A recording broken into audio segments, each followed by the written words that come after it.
Good morning dear students. आज हम animal kingdom में बेसिस ऑफ क्लासिफिकेशन के अंदर फर्टिलाइजेशन एंड डेवलपमेंट, ठीक है, इसको पढ़ेंगे कि एनिमल्स में फर्टिलाइजेशन कैसे होता है। ठीक है, फर्टिलाइजेशन की साइट क्या होगी और फर्टिलाइजेशन के लिए जो गैमेट होंगे वो कहाँ से आएंगे। ठीक है, और उसके बाद जब फर्टिलाइजेशन हो जाएगा तो नए ऑर्गेनिज्म का डेवलपमेंट कैसे होगा। ठीक है, इसका कुछ बेसिक्स जो है वो पढ़ेंगे हम। उसके बाद एक दो फीचर और हैं, फिर इसके बाद जो फाइलम हमारे पास में है, नॉन कोऑर्डिनेट के जो फाइलम है, वन बाय वन हमें उनको स्टडी करना है। ठीक है, तो फर्टिलाइजेशन एंड डेवलपमेंट में सबसे पहले हम देखते हैं फर्टिलाइजेशन क्या होता है। ठीक है, बहुत कॉमन सी टर्म है, आपने कई बार पढ़ी भी होगी कि व्हाट इज़ फर्टिलाइजेशन। 9th-10th में आपने 10th में पढ़ा होगा फर्टिलाइजेशन को। ठीक है, हम देखते हैं फर्टिलाइजेशन होता क्या है। फर्टिलाइजेशन क्या होता है? Fertilisation is the process of fusion of gametes. Fusion of gametes, ठीक है, और गैमेट्स जो हैं, ठीक है, वो दो टाइप के होंगे। गैमेट्स जो हैं वो दो टाइप के होंगे। कौन कौन से होंगे? एक तो होंगे मेल गैमेट, ठीक है, और एक होगा फीमेल गैमेट। इन मेल और फीमेल गैमेट के फ्यूज़न को हम क्या बोलते हैं? फर्टिलाइजेशन बोलते हैं। ठीक है, मेल गैमेट, अगर हम एनिमल्स में मेल गैमेट की बात करें तो मेल गैमेट है स्पर्म, और जो फीमेल गैमेट है वो है एग या ओवम। ठीक है, स्पर्म जो है वो मोटाइल होता है और एग जो है वो कैसा होता है? नॉन मोटाइल होता है। ठीक है, तो fusion of male and female gamete is known as fertilisation. ठीक है, और मेल गैमेट जो है वो मेल जो रिप्रोडक्टिव ऑर्गन्स हैं, ठीक है, जिसमें टेस्टिस जो है वो प्रोड्यूस करेगा, और जो एग है वो ओवरीज जो है फीमेल के अंदर वो प्रोड्यूस करेंगे। ठीक है, स्पर्म कौन प्रोड्यूस करेगा? Produce by testis. ठीक है, produce by testis in male. ठीक है, और एग जो है वो कौन प्रोड्यूस करेगा? Produced by ovaries in female. ये जो टेस्टिस और जो ओवरी हैं ये प्राइमरी रिप्रोडक्टिव ऑर्गन्स हैं मेल एंड फीमेल के अंदर। ये गैमेट्स जो है वो प्रोड्यूस करेंगे। ठीक है, मेल और फीमेल गैमेट जो है वो प्रोड्यूस करेंगे। ठीक है, अब हमें देखना है कि जो फर्टिलाइजेशन है उसकी साइट क्या है, ठीक है, और गैमेट का सोर्स क्या है। उसके बेस पे हम फर्टिलाइजेशन को डिवाइड कर देते हैं भाई। ठीक है, हम फर्टिलाइजेशन को डिवाइड कर देते हैं। जैसे ये है फर्टिलाइजेशन, और फर्टिलाइजेशन को हमने डिवाइड कर दिया है दो ग्रुप में। किस बेस पे डिवाइड किया? पहले तो हमने basis of site of fertilisation. किस बेस पे? कि फर्टिलाइजेशन की साइट क्या है, फर्टिलाइजेशन हो कहाँ पर रहा है। Basis of site of fertilisation. Fertilisation की साइट क्या होगी, गैमेट की फ्यूजन कहाँ होगी। ठीक है, उसके बेस पे फर्टिलाइजेशन को हम दो टाइप में डिवाइड कर देते हैं। एक टाइप है एक्सटर्नल फर्टिलाइजेशन। एक्सटर्नल फर्टिलाइजेशन, और एक टाइप है इंटरनल फर्टिलाइजेशन। ठीक है, इंटरनल फर्टिलाइजेशन। अब एक्सटर्नल फर्टिलाइजेशन क्या होता है पहले हम वो देखते हैं। एक्सटर्नल फर्टिलाइजेशन से मतलब कि गैमेट्स का जो फ्यूजन है, मेल और फीमेल गैमेट्स का जो फ्यूजन है वो फीमेल बॉडी के अंदर ना होके बाहर एक्सटर्नल एनवायरनमेंट में अगर फर्टिलाइजेशन हो रहा है तो हम उसे बोलते हैं एक्सटर्नल फर्टिलाइजेशन। ठीक है, तो यहाँ एक्सटर्नल फर्टिलाइजेशन में क्या होगा, fusion of male and female gamete, fusion of male and female gamete outside the body of female, outside the body of female. ठीक है, क्योंकि फ्यूज़न जो होना है वो अगर फ्यूज़न बॉडी के अंदर होना है तो वो फीमेल बॉडी के अंदर ही होता है, मेल बॉडी के अंदर फ्यूजन नहीं होता है, या फिर फ्यूजन जो है या फर्टिलाइजेशन जो है वो फिर बॉडी के बाहर ही होता है, एक्सटर्नल एनवायरनमेंट में होता है। और एक्सटर्नल एनवायरनमेंट में जहाँ फ्यूजन होता है, सराउंडिंग में जहाँ फ्यूजन होता है वो है वाटर, और वाटर के अंदर फिर गैमेट्स का फ्यूजन होता है। ठीक है, तो यहाँ एक्सटर्नल फर्टिलाइजेशन में गैमेट का जो फ्यूज़न है, मेल फीमेल गैमेट का फ्यूजन, वो फीमेल बॉडी के अंदर नहीं होगा, बॉडी से बाहर होगा। ठीक है, इसके कुछ एग्जाम्पल हैं कि कौन कौन से ऐसे एनिमल्स हैं जिनके अंदर फर्टिलाइजेशन जो है वो एक्सटर्नल। ठीक है, तो यहाँ पर अगर हम बात करें तो कुछ एक फिशेज हैं, ठीक है, फ्रॉग्स हैं, ठीक, ये हैं जिनके अंदर फर्टिलाइजेशन एक्सटर्नल है। ठीक है, और भी बहुत सारे होते हैं, तो ये आपका एग्जांपल याद रखने जिनमें एक्सटर्नल फर्टिलाइजेशन है, जैसे कुछ फिशेज हैं, फ्रॉग्स हैं। ठीक है, और यहाँ फर्टिलाइजेशन की साइट क्या है इनके अंदर, तो यहाँ पर फर्टिलाइजेशन की जो साइट है वो है वाटर।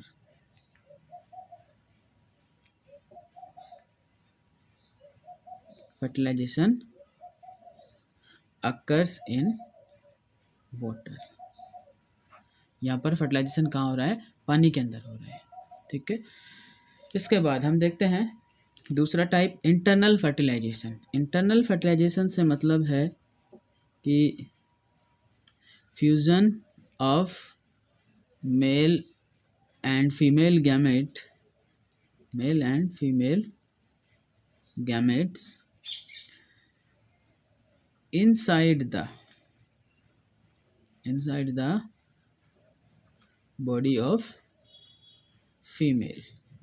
ठीक है, इंटरनल फर्टिलाइजेशन में जो गैमेट का फ्यूजन है वो फीमेल ऑर्गेनिज्म की बॉडी में होता है।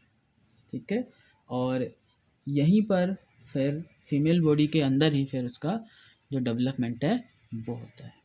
ठीक है, तो इंटरनल फर्टिलाइजेशन जो है उसमें कौन कौन से ऑर्गेनिजम्स हैं जिनमें इंटरनल फर्टिलाइजेशन होता है। ठीक है, तो यहाँ एग्जांपल हमारे पास में हैं रेप्टाइल्स, ठीक है, बर्ड्स और मैमल्स। ठीक है, रेप्टाइल्स, बर्ड्स और मैमल्स ये हैं जिनके अंदर फर्टिलाइजेशन जो है वो इंटरनल होता है। ठीक है, और कुछ फिशेज भी हैं जिनमें फर्टिलाइजेशन इंटरनल होता है। ठीक है, अच्छा, इसके बाद में दूसरा एक और तरीका है फर्टिलाइजेशन को डिवाइड करने का। ये तो on the basis of site कि फर्टिलाइजेशन कहाँ हो रहा है हमने उसको डिवाइड किया। कौन कौन से टाइप बनाए उसके, एक टाइप बनाया हमने एक्सटर्नल फर्टिलाइजेशन और एक टाइप बनाया हमने इंटरनल फर्टिलाइजेशन। ठीक है, तो इंटरनल फर्टिलाइजेशन कहाँ पर होगा, एक्सटर्नल कहाँ पर होगा, ये आपको याद रखना है। इनके एग्जांपल्स जो हैं वो आपको याद रखने हैं। ठीक है, अब हम दूसरा जो तरीका है वो देखते हैं कि फर्टिलाइजेशन को हम दूसरे तरीके से कैसे डिवाइड कर सकते हैं, कौन कौन से टाइप हैं उसके। ठीक है, तो फर्दर यहाँ पर जो फर्टिलाइजेशन है हम उसको फिर से एक दो ग्रुप में डिवाइड कर सकते हैं, और ये दो ग्रुप जो है हम किस बेस पे बनाएंगे, on the basis of source of gametes. ठीक है, किस बेस पे, on the basis of source of gametes. Gametes का सोर्स क्या है, कि गैमेट्स जो आ रहे हैं फ्यूज़ होने के लिए वो कहाँ से आ रहे हैं, एक ही पेरेंट से आ रहे हैं या अलग अलग पेरेंट से आ रहे हैं। तो उस बेस पे हमने फर्टिलाइजेशन को डिवाइड कर दिया है और दो ग्रुप बनाए हैं। और वो दो ग्रुप कौन से हमारे पास में, एक है सेल्फ फर्टिलाइजेशन और एक है क्रॉस फर्टिलाइजेशन। ठीक है, दो ग्रुप हमारे पास में है, एक सेल्फ फर्टिलाइजेशन और एक है क्रॉस फर्टिलाइजेशन। ठीक है, सेल्फ फर्टिलाइजेशन और एक है क्रॉस फर्टिलाइजेशन। तो सेल्फ फर्टिलाइजेशन क्या होता है, सेल्फ फर्टिलाइजेशन में जो है जो फ्यूजिंग गैमेट्स हैं, ठीक है, वो एक पेरेंट से आते हैं, एक ही पेरेंट से आते हैं। ठीक है, फ्यूजिंग जो गैमेट्स होंगे वो एक पेरेंट से आएंगे। ठीक है, इसमें fusing gametes comes from single parent. जो दो टाइप के जो फ्यूजिंग गैमेट्स होंगे, मेल गैमेट और फीमेल गैमेट, वो एक ही पेरेंट से आएंगे। ठीक है, फ्रॉम सिंगल पेरेंट। ठीक है, इसमें जो पेरेंट होगा, ये जो पेरेंट होगा ये कैसा होगा, बाइसेक्सुअल होगा। ये आपको ध्यान रखना है, ये पेरेंट कैसा होगा, यहाँ बाइसेक्सुअल होगा। बाइसेक्सुअल मीन्स इसके पास दोनों तरह के सेक्स ऑर्गन होंगे, मेल सेक्स ऑर्गन भी और फीमेल सेक्स ऑर्गन भी। Bisexual having mail and female sex organ, have mail and female sex organs. ठीक है, और इस तरह का जो ऑर्गेनिज्म होता है, उन एक ही ऑर्गेनिज्म में जो बाइसेक्सुअल होते हैं उनमें एक ही ऑर्गेनिज्म में दोनों तरह के सेक्स ऑर्गन होते हैं और वो दोनों टाइप के गैमेट्स को प्रोड्यूस करते हैं। ठीक है, इसीलिए इसको बोला है सेल्फ फर्टिलाइजेशन, जिसमें एक ही ऑर्गेनिज्म दोनों टाइप के गैमेट प्रोड्यूस करता है और फिर उन गैमेट का फर्टिलाइजेशन होता है। ठीक है, तो आपको याद रखना है, इसमें जो पेरेंट होगा वो कैसा होगा, बाइसेक्सुअल होगा। और बाइसेक्सुअल का मतलब वो ऑर्गेनिज्म जिसमें मेल और फीमेल दोनों टाइप के सेक्स ऑर्गन्स प्रेजेंट हों, दोनों फंक्शनल हों। ठीक है, या मतलब एक ऑर्गेनिज्म मेल और फीमेल दोनों तरह के गैमेट को प्रोड्यूस कर सकता है। ठीक है, इसके बाद इसमें आपको एग्जाम्पल देखना है सेल्फ फर्टिलाइजेशन किन किन के अंदर होता है। जैसे सेल्फ फर्टिलाइजेशन में एक एग्जाम्पल हमारे पास में है टेपवर्म। कौन सा एग्जाम्पल है, टेपवर्म। टेपवर्म जो है वो कैसा है, बाइसेक्सुअल है और सेल्फ फर्टिलाइजेशन है इसके अंदर। ठीक है, कैसा है, सेल्फ फर्टिलाइजेशन है।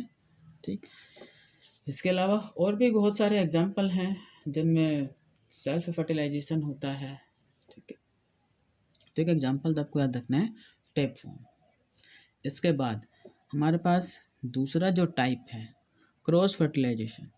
क्रॉस फर्टिलाइजेशन क्या होता है, क्रॉस फर्टिलाइजेशन का मतलब है जिसमें जो फ्यूजिंग गैमेट्स हैं वो अलग अलग पेरेंट से आते हैं। ठीक है,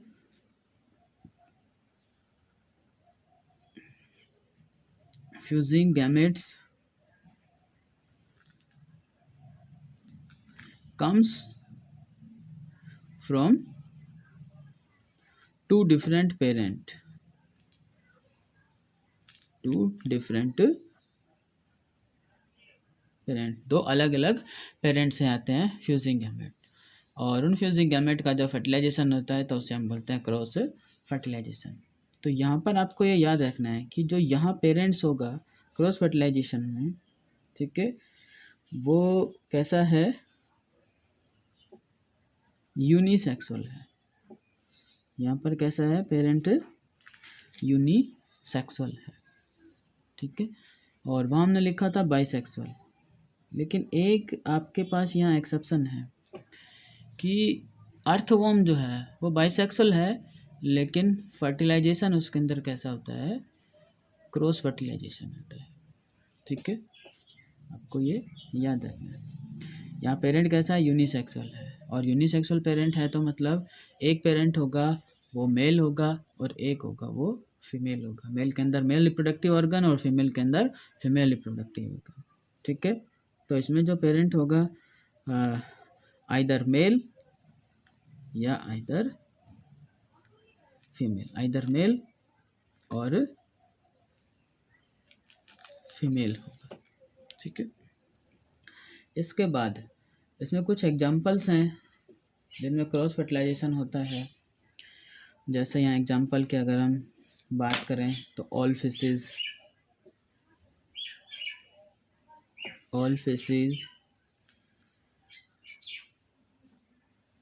एम्फीबियंस, रेप्टाइल्स, बर्ड्स एंड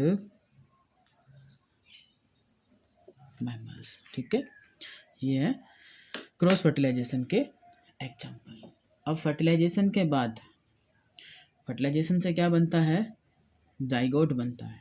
ठीक है, और जाइगोट से जब कंप्लीट ऑर्गेनिज्म बनता है तो हम उसे क्या बोलते हैं, उस प्रोसेस को क्या बोलते हैं हम, डेवलपमेंट बोलते हैं, जिसमें जाइगोट जो है उसमें बहुत सारे चेंजेस आएंगे और वही कंप्लीट ऑर्गेनिज्म में डेवलप होगा। ठीक है, तो जैसे ये यहाँ पर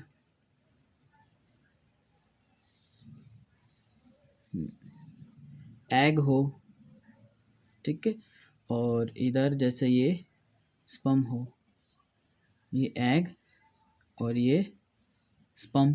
ठीक है, मेल गैमेट फीमेल गैमेट, इन दोनों का क्या हो, फर्टिलाइजेशन हो और ये क्या बने, जाइगोट बने। ठीक है, ये एग ये स्पर्म, जब इन दोनों का फर्टिलाइजेशन हो तो क्या बनता है, जाइगोट बनता है, और आगे अब इस जाइगोट का डेवलपमेंट होता है। ठीक है, तो नेक्स्ट टॉपिक हम पढ़ेंगे वो है डेवलपमेंट। ठीक, डेवलपमेंट होता क्या है, डेवलपमेंट अब इस जाइगोट के अंदर जो जो चेंजेस आएंगे, ठीक है, और जिससे कंप्लीट ऑर्गेनिज्म बनेगा उसको हम बोलते हैं डेवलपमेंट। ठीक है, डेवलपमेंट से मतलब जो ये जाइगोट है, ठीक है, जाइगोट से क्या बनेगा, एम्ब्रियो बनेगा, और फिर एम्ब्रियो से क्या बनेगा, कंप्लीट ऑर्गेनिज्म बनेगा। ठीक है, तो इस जाइगोट से और कंप्लीट ऑर्गेनिज्म बनने तक जो जो चेंजेज आ रहे हैं, ठीक है, उसको हम क्या बोलते हैं, उस प्रोसेस को हम क्या बोलते हैं, डेवलपमेंट बोलते हैं उसको। ठीक है, जाइगोट से कंप्लीट ऑर्गेनिज्म बनने की जो प्रोसेस है उसे डेवलपमेंट बोला जाता है। ठीक है, और अब देखते हैं हम इसमें। ठीक है, तो ये था जाइगोट से और कंप्लीट ऑर्गेनिज्म बनना, जिसको हम डेवलपमेंट बोलते हैं। तो डेवलपमेंट को हम डिफाइन कर सकते हैं कैसे, कि it is a series of changes,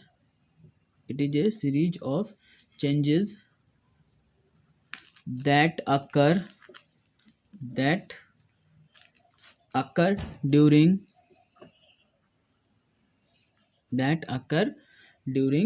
the formation of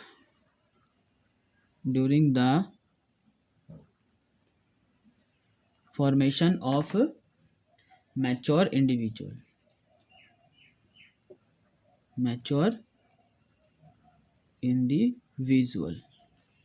ठीक है, फ्रॉम जाइगोट,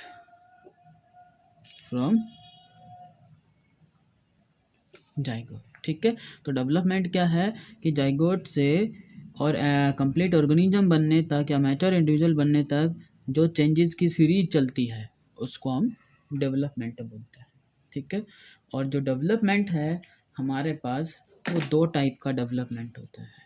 ठीक है, जो डेवलपमेंट है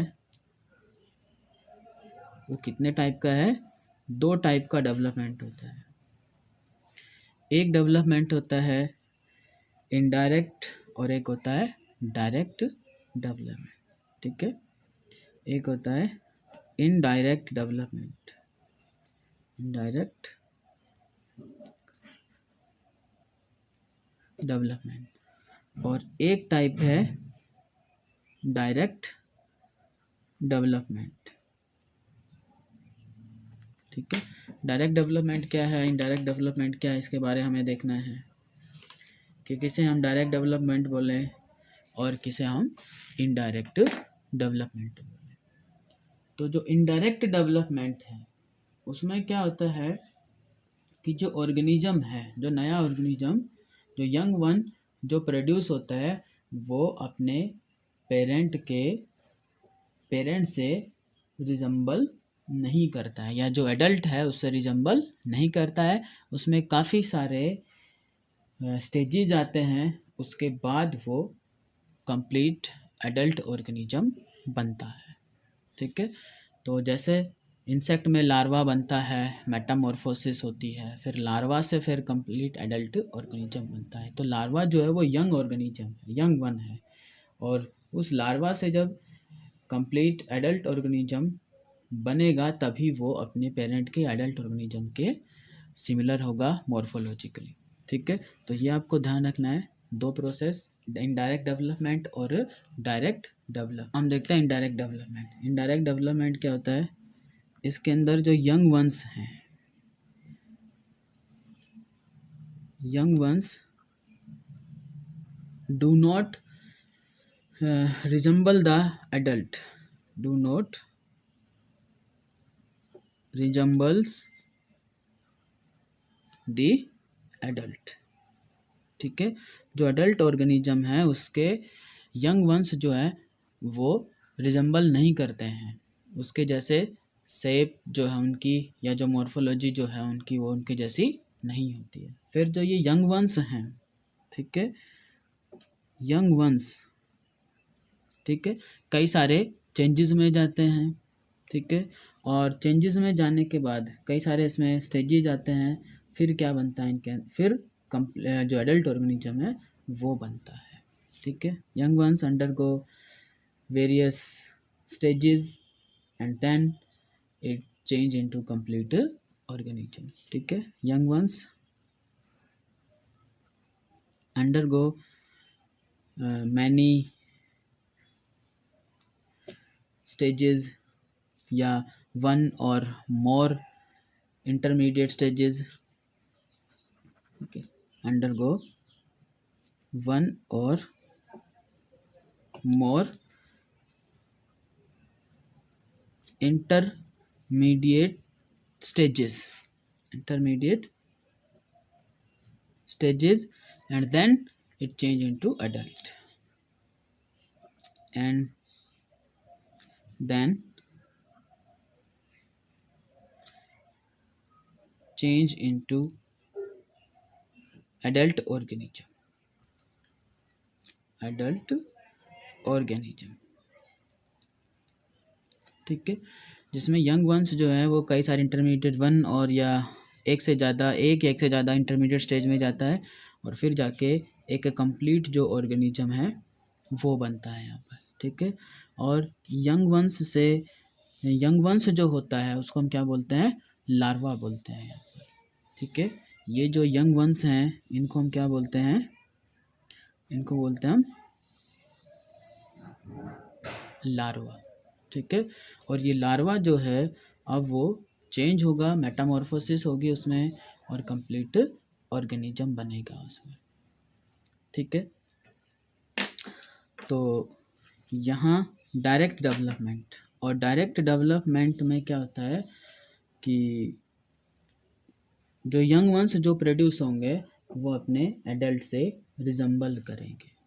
ठीक है, young once resemble the adult in all respect except color size। ठीक है, एक्सेप्ट कलर और साइज। ठीक है, कलर और साइज वो मैच नहीं करेंगे, उसके कलर मैच नहीं करेगा, साइज जो वो मैच नहीं करेगा, और जो बाकी जो सारे फीचर्स हैं वो उसके साथ मैच करेंगे। यहाँ पर कोई इंटरमीडिएट स्टेज नहीं है, no intermediate stage, no intermediate stage, कोई इंटरमीडिएट स्टेज नहीं है यहाँ पर, ठीक है। और इसके बाद यहाँ कुछ एग्जांपल्स हैं, ठीक है, इनडायरेक्ट और डायरेक्ट डेवलपमेंट में, वो हम लिख देते हैं, ठीक है। तो यहाँ हम आगे अगले पेज पे लिखेंगे इनडायरेक्ट डेवलपमेंट किन किन में होता है, उसके एग्जांपल यहाँ आपको देखने हैं। तो इनडायरेक्ट डेवलपमेंट में जो एग्जांपल्स हैं, जैसे इंसेक्ट हैं, ठीक है, आर्थ्रोपोड्स हैं, बहुत सारे ऐसे, और लोअर इन्वर्टिब्रेट्स हैं जिनमें इनडायरेक्ट डेवलपमेंट होता है, जैसे आर्थ्रोपोड्स हैं, ठीक है। आर्थ्रोपोड्स में जितने इंसेक्ट और जो भी ऑर्गेनिज्म है वो सब में क्या होता है, लार्वा की फॉर्मेशन होती है, इनडायरेक्ट डेवलपमेंट होता है। ऐसे ही जैसे पोरीफेरा है, उसमें भी क्या है, इनडायरेक्ट डेवलपमेंट है, लार्वा स्टेज आती है, ठीक है। और भी बहुत सारे ऐसे हैं, सिलेंट्रेट्स हैं, जिनके अंदर लार्वा की स्टेज आती है, ठीक है। तो एक चीज़ आपको यहाँ याद रखनी है, इनडायरेक्ट डेवलपमेंट में जो लार्वा है, और लार्वा से जब एडल्ट ऑर्गेनिज्म बनता है, एडल्ट ऑर्गेनिज्म, तो उस प्रोसेस को हम क्या बोलते हैं, मेटामॉर्फोसिस, ठीक है। उस प्रोसेस को क्या बोलेंगे हम, मेटामॉर्फोसिस, मतलब लार्वा से एडल्ट ऑर्गेनिज्म बनने की जो प्रोसेस है उसे मेटामॉर्फोसिस बोला जाएगा, जिसके अंदर मॉर्फोलॉजिकल चेंजेस आएंगे, और बहुत काफ़ी सारे चेंजेस आएंगे मॉर्फोलॉजिकल, जिनसे वो अपने एडल्ट ऑर्गेनिज्म से मैच करने लग जाएगा, और वो चेंजेस आने के बाद ही वो कंप्लीट ऑर्गेनिज्म जो है वो बनता है। तो लार्वा से एडल्ट बनने को हम बोलते हैं मेटामॉर्फोसिस, ठीक है। इसके बाद जो डायरेक्ट डेवलपमेंट है, उसके भी कुछ एग्जांपल्स हैं, वो आपको याद रखने हैं, ठीक है। हम बात करते हैं डायरेक्ट डेवलपमेंट, और डायरेक्ट डेवलपमेंट में जो एग्जांपल्स हैं, डेफिनेशन हम पहले देख चुके हैं। तो डायरेक्ट डेवलपमेंट में जैसे रेप्टाइल्स हैं, बर्ड्स हैं, और मैमल्स हैं, ठीक है। ये सब कैसे, इन सब के अंदर कैसा होता है, डायरेक्ट डेवलपमेंट होता है, ठीक है। तो ये आपको याद रखना है यहाँ पर। और इसके बाद जो नेक्स्ट जो हमारा टॉपिक है, एक दो फीचर्स अभी यहाँ पर, एक दो बेसिस और बचे हैं क्लासिफिकेशन के, वो देखते हैं हम, ठीक है। अब हम बात करते हैं रेस्पिरेशन की, कि एनिमल्स में रेस्पिरेशन कैसे होता है, कौन कौन से इसमें प्रोसेस हैं, ठीक है। तो रेस्पिरेशन के यहाँ दो ही तरीके हैं, एरोबिक रेस्पिरेशन और एनारोबिक रेस्पिरेशन। तो जो एरोबिक रेस्पिरेशन है, एरोबिक जो एनिमल्स हैं वो कौन से हैं, एरोबिक एनिमल्स, ठीक है। Aerobic animals utilise oxygen, aerobic animal क्या करते हैं, ऑक्सीजन की प्रेजेंस में रेस्पिरेशन करते हैं, यूटिलाइज ऑक्सीजन, ठीक। और मोस्टली जो हैं वो कैसे होता है, एरोबिक होता है, मोस्टली एनिमल्स आर एरोबिक, ठीक है। मोस्टली जो एनिमल्स हैं वो एरोबिक हैं, कुछ एक को छोड़ के, जो पैरासिटिक फॉर्म्स एनिमल के उनको छोड़ के बाकी सभी जो हैं वो कैसे हैं, एरोबिक होते हैं। और एरोबिक रेस्पिरेशन जैसे एग्जांपल है, तो एरोबिक रेस्पिरेशन के लिए कौन कौन से ऑर्गन्स जो हैं वो इन्वॉल्व होंगे, तो अगर हम एग्जांपल है, जैसे हाइड्रा जो है, हाइड्रा में रेस्पिरेशन कैसे होता है, respiration bye general body surface, respiration bye general body surface, जो जब बॉडी का जो जनरल सरफेस है, जनरल बॉडी सरफेस, उसी से ये रेस्पिरेशन कर लेता है। इसी तरह से अगर हम देखें तो जैसे कुछ ऑर्गेनिजम्स हैं, कुछ फिश हैं, प्राण है, कुछ आर्थ्रोपोड हैं, ठीक है, जिसमें जैसे सम आर्थ्रोपोड्स, फिश, आर्थ्रोपोड और फिश, उनमें रेस्पिरेशन कैसे होता है? बाई गिल्स, ठीक है। इसी तरह से जैसे अर्थवॉर्म, ठीक है, अर्थवॉर्म के अलावा और हैं जैसे ऑर्गेनिज्म, लीच, फ्रॉग, लीच है, तो यहाँ रेस्पिरेशन कैसे होगा? बाय स्किन, बाय स्किन, इनसे स्किन से ये रेस्पिरेशन करेंगे। ऐसे ही जैसे कुछ इंसेक्ट हैं, ठीक है, इंसेक्ट्स हैं, इंसेक्ट्स में रेस्पिरेशन कैसे होगा? बाय ट्रैकिया, ठीक है।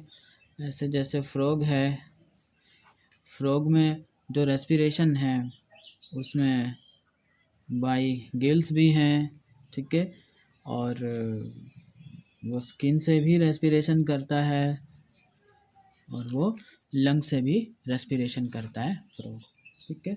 इसके अलावा रेप्टाइल्स हैं, बर्ड्स हैं और मैमल्स हैं, वो सारे लंग्स जो हैं उनसे रेस्पिरेशन करते हैं, ठीक है, जिसमें एम्फीबियंस भी आ जाते हैं, कुछ एम्फीबियंस, रेप्टाइल्स, बर्ड्स, मैमल्स, इनमें किससे होता है रेस्पिरेशन? लंग से रेस्पिरेशन होता है, ठीक है। इसके अलावा और भी हैं जिनमें कहीं पर बक्कोफेरेंजियल जो कैविटी है उसी से रेस्पिरेशन होता है, ठीक है। और भी जैसे कुछ में बुक लंग्स होते हैं, बुक गिल्स होते हैं आर्थ्रोपोड के अंदर, उन सभी रेस्पिरेशन होता है, ठीक है। अब हम बात करते हैं, ये तो कुछ एरोबिक रेस्पिरेशन की बात है कि एरोबिक रेस्पिरेशन में ऑक्सीजन को यूटिलाइज किया जाएगा, या हम कहें कि ऑक्सीजन की प्रेजेंस में रेस्पिरेशन होगा, ठीक है। और कुछ ऐसे भी एनिमल हैं जो अनएरोबिक होते हैं, और एनएरोबिक एनिमल जो हैं वो जो पैरासिटिक एनिमल्स हैं वही क्या हैं? एनएरोबिक हैं। एनएरोबिक एनिमल कौन से हैं? पैरासिटिक एनिमल्स आर एनएरोबिक और एनिमल्स, ठीक है। और एनएरोबिक एनिमल्स मतलब इन अब्सेंस ऑफ ऑक्सीजन, रेस्पिरेशन जो होगा वो किस में होगा? In the absence of O2, ठीक है। और इसमें कौन से हैं? Various parasitic animals, various parasitic animals इसके अंदर है, ठीक है। फिर इसके बाद में यहाँ एग्जांपल, जैसे पैरासिटिक के एग्जांपल मैं आपको लिख देता हूँ, जैसे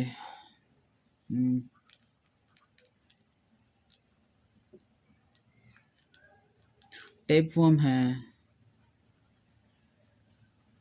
एस्कैरिस है, ये सब क्या है? पैरासिटिक है, बॉडी के अंदर रहते हैं और बॉडी के अंदर रहते हैं तो ये एनारोबिक रेस्पिरेशन करते हैं, ठीक है। इन्हें ऑक्सीजन की ज़रूरत नहीं, क्योंकि जो फूड लेते हैं वो डाइजेस्टेड फूड लेते हैं, ब्लड लेते हैं, ब्लड में डाइजेस्टेड फूड होता है, ठीक है। और इसके बाद और भी कुछ ऐसे फीचर्स हैं जिनके बेस पे हम एनिमल्स को डिवाइड कर देते हैं बेटा, ठीक है, ठीक है। अब हम देखते हैं बेटा एक्सक्रीशन के बेस पे भी कि एनिमल्स का एक्सक्रीटरी प्रोडक्ट क्या है, ठीक है, वो किस तरह का एक्सक्रीटरी प्रोडक्ट रिलीज कर रहा है, उसके बेस पे भी हम एनिमल्स को डिवाइड कर देते हैं। तो सबसे पहले देखते हैं एक्सक्रीशन क्या है। एक्सक्रीशन मतलब removal of nitrogenous metabolic waste from body, ठीक है। और ये नाइट्रोजिनस वेस्ट क्या होता है ये आपको ध्यान रखना है। नाइट्रोजिनस वेस्ट मतलब नाइट्रोजन कंटेनिंग वेस्ट मटेरियल क्या होता है?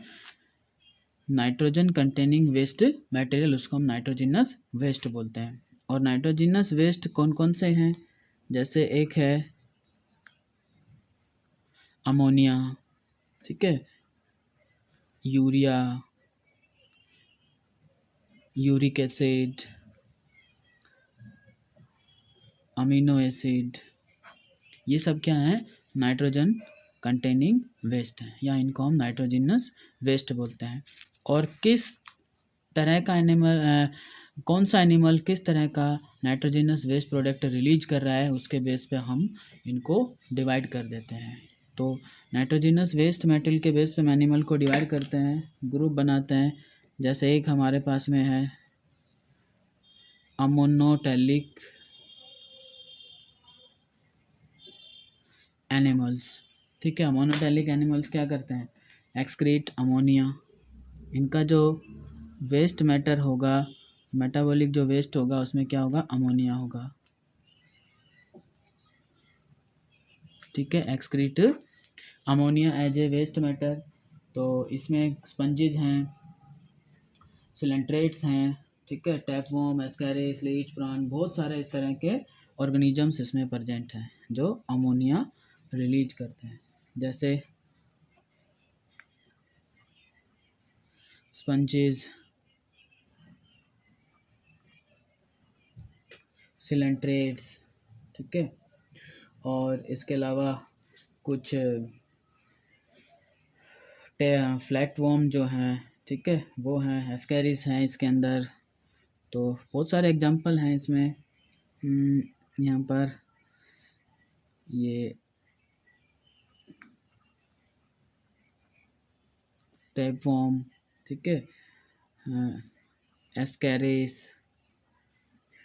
अर्थवॉर्म, ये इस तरह के बहुत सारे एनिमल्स हैं इसमें। और बोनी फिशेज, बोनी फिशेज, ठीक है। तो अमोनोटैलिक एनिमल्स एक्सक्रीट अमोनिया। इसके बाद और भी टाइप है जिसको हम बोलते हैं, दूसरे ग्रुप जो है वो है यूरियोटैलिक एनिमल्स। और यूरोटैलिक एनिमल्स कौन से होते हैं, एक्सक्रीट यूरिया, इनका जो एक्सक्रीटरी वेस्ट है उसके अंदर क्या होता है, यूरिया होता है, ठीक है, यूरिया। मतलब जो यूरिन है उसके अंदर क्या मिलेगा, यहाँ यूरिया मिलेगा। इनमें जो यूरिन होगा, जो लिक्विड वेस्ट होगा, उसमें क्या मिलेगा, अमोनिया मिलेगा। तो यहाँ पर जो यूरियोटैलिक के एग्जाम्पल जो हैं उनके अंदर कार्टिलेजिनस फिशेज हैं, मैमल्स हैं, ठीक है। ये एग्जाम्पल जैसे cartilaginous fishes, semi aquatic amphibians, frog, toad, ये हम लिख सकते हैं, फ्रॉग, टोड्स और मैमल्स, ये क्या रिलीज करते हैं, यूरिया रिलीज करते हैं, ठीक है। इसी तरह से एक तीसरा और ग्रुप बनाया है और वो है यूरिकोटैलिक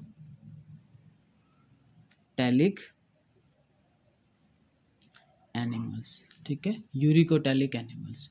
और यूरिकोटैलिक एनिमल्स क्या सिक्रीट करते हैं, क्या एक्सक्रीट करते हैं, एक्सक्रीट यूरिक एसिड, क्या एक्सक्रीट करते हैं, यूरिक एसिड एक्सक्रीट करते हैं। यहाँ एग्जाम्पल जो है यूरिक एसिड रिलीज करने वाले के बर्ड्स, रेप्टाइल्स, ठीक है। इसके अलावा और भी हैं, उसमें कुछ क्रस्टासीन्स हैं, मोस्ट इंसेक्ट जो हैं वो इसके अंदर आते हैं, ठीक है। और मोस्ट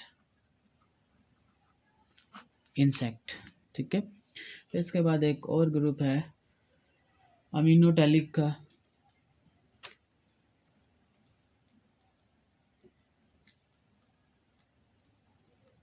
अमीनोटैलिक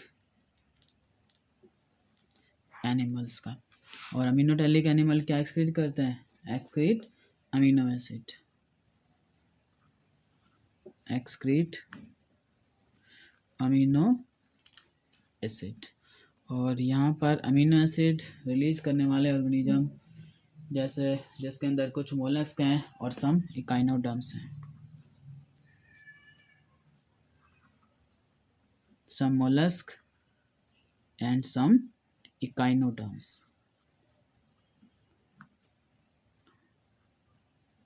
ठीक है, सम मोलस्क एंड सम इकाइनोडर्म्स। और इकाइनोडर्म्स में जैसे यहाँ पर स्टारफिश है, मोलस्क में जैसे यहाँ पर यूनियो है, ये ऑर्गेनिजम्स हैं इकाइनोडर्म्स हो रहे हैं। ठीक है, तो ये था बेटा कुछ फीचर्स या बेसिस ऑफ क्लासिफिकेशन जिसके बेस पे हम एनिमल्स को डिवाइड करते हैं। सर्कुलेटरी सिस्टम जो वो हम पहले पढ़ चुके हैं, ओपन सर्कुलेटरी सिस्टम है, क्लोज सर्कुलेटरी सिस्टम के बेस, कुछ में ओपन सर्कुलेटरी सिस्टम है, कुछ में क्लोज है। डाइजेस्टिव सिस्टम जो है उसके बेस पे भी एनिमल को डिवाइड करता है, इनकम्प्लीट, कंप्लीट, वो हम पहले लिख चुके हैं। तो ये कुछ फीचर्स थे। ठीक है, बाकी कुछ और टर्म्स हैं वो धीरे धीरे जब हम टाइप स्टडी करेंगे, जब हम फाइलम को पढ़ेंगे तो हमारे पास स्टार्ट होंगे, आ जाएंगे, हम रीड करते रहेंगे उनको। अब हम नेक्स्ट टाइम जो है वो फाइलम जो है नॉन कॉर्डेट्स के उनको स्टार्ट करेंगे, और पहला फाइलम होगा हमारे पास में पोरीफेरा, उसको हम पढ़ेंगे। ठीक है, थैंक यू।